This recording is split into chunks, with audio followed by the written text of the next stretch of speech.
একজনের পাশ করার জন্য একটা নেকি লাগবে কিয়ামতের দিন। কয় নেকি?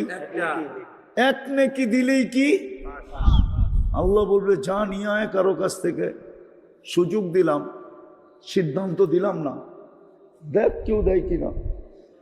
তো সমস্ত আপন জনের কাছে যাবে। ওই দিন নেকি দেয় তো দেয় কে? কেউ দিবে? তো নিরাশ হয়ে ফিরতে থাকবে। এইবার বোঝেন যে ভাবে যে আমার ফাঁসি অনিবার্য, দুজক অবধারিত, ওর চেহারাটা কিরকম হয়?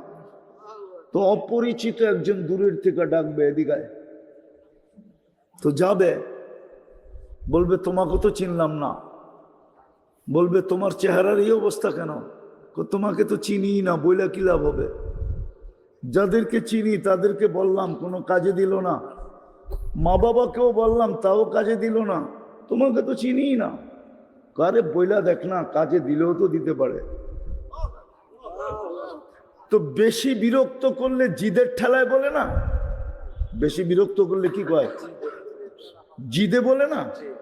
তো বারবার যখন বলতেছে বল, তো জিদের ঠেলায় বলবে একটা নেকি লাগবে একটা। তারপর পাস। কি পাস? জান্নাত।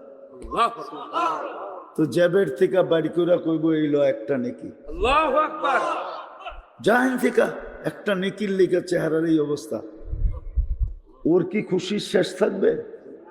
তো ছুটবে, দৌড়ে আল্লাহর কাছে যাবে। দেখেন না, জিতার আগে একরকম, জিতা গেলে আর একরকম, ঠিক না? কি ঠিক না? বুঝছেন তো না বোঝেন নাই? বোঝেন না বোঝেন না?